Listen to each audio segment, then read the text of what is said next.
What's up, guys? GoldUnReaper here for part 2 of why I think Uncharted is overrated. Like, dislike, subscribe, leave a comment saying why you agree or disagree, and yeah, so let's get started. Firstly, I'll be talking about the story. So starting off with the story, the story in Uncharted 2 is a lot better than Uncharted 1. It starts off with Drake being approached by Harry Flynn, a former associate, and Chloe, who's his ex-lover. They convince Drake to go help them steal an old oil lamp from a museum in Mongolia. The lamp belonged to Marco Polo. They get the lamp. Flynn betrays Drake.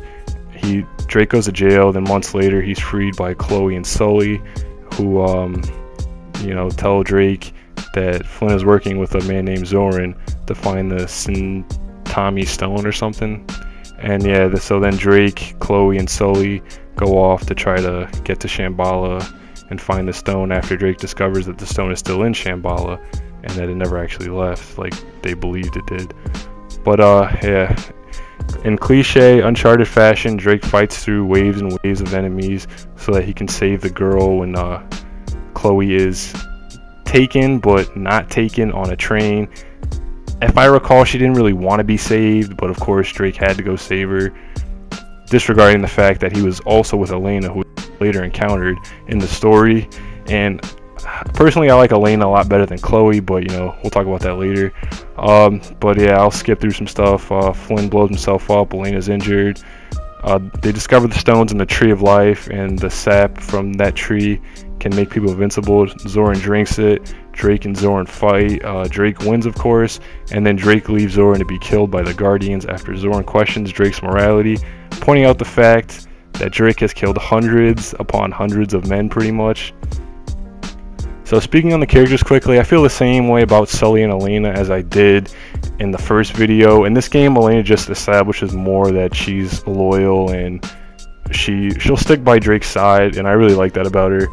She disregards her own life on multiple occasions to help Drake.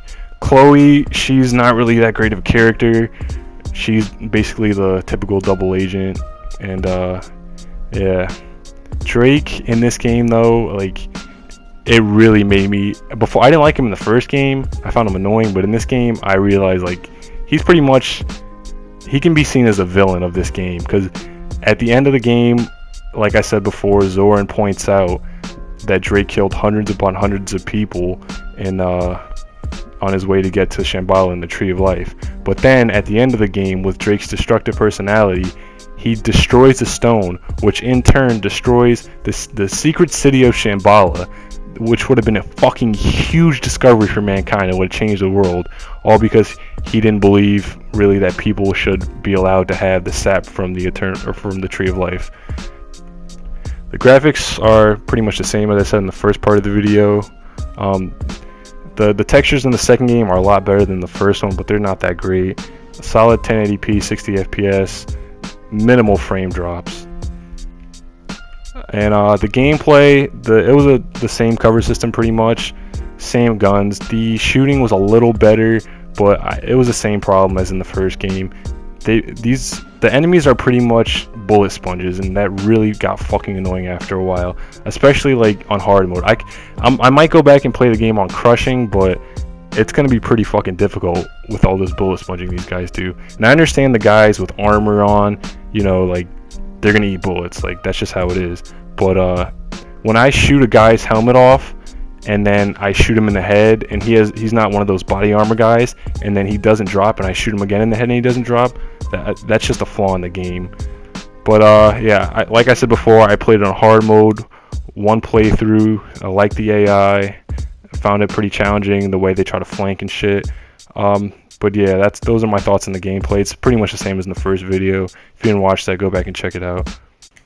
So in conclusion, for Uncharted 1 and 2, like I said, I didn't play the third game yet, and I probably doubt I will anytime soon, just because I found the first and second game to be so forgettable. And I like story-driven games that leave an impact, like Mass Effect 2, the Arkham series kind of, and Bioshock Infinite, which I thought had a fucking amazing story and was highly underrated because The Last of Us came out the same year. But yeah, I'll talk about that a little later. So yeah, like I said, in conclusion, I think Uncharted is highly overrated. It doesn't deserve the 9s and 10s it gets, the 5 out of 5s, the A's, the A pluses. Like it's nowhere near perfect. Real quick, I wanted to add, I forgot to talk about the monsters at the end of the first Uncharted and the Guardians of Shambhala at the end of the second. So in the first game, out of nowhere, really, these monsters come into play, and yeah, they're no challenge. They don't add a challenge to the game. They're really there for no purpose other than to push the plot along a little bit, but they don't even really do that. Honestly, they kind of mess the story up because they're just shoved in there, and they really don't belong in the story. In the second game, the Guardians of Shambhala are the monsters at the end. They're built up a little more. They're not shoved in there randomly. You get attacked by them in like the middle of the game, but they're dressed up as like these ape-looking creatures, so you don't really know they're the Guardians of Shambhala until the end of the game. But they're pretty much just bullet sponging monsters. They add a little more of a challenge in the game. They'll grab you and beat the shit out of you. They can eat like 3-4 clips on hard mode. On crushing, I'm sure they're a lot harder. But again, they really don't add anything to the story other than like a menacing presence. And the game really could have did without it. I would have rather played against more, you know, waves of enemies than had to deal with these fucking monsters everywhere.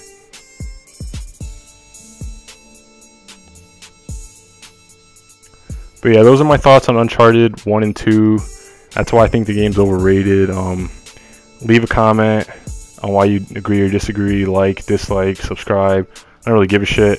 I'll probably do a video on why I think The Last of Us is overrated pretty soon. I have to play through the game again on hard. I only beat it on normal. But yeah, that one's going to be a little more in depth since it's really a character and story driven game. In the game, I have no gripes with the Last of Us gameplay. It's solid gameplay. But I'll talk about that when I make the video. So yeah, see you guys later. Have a nice goddamn day.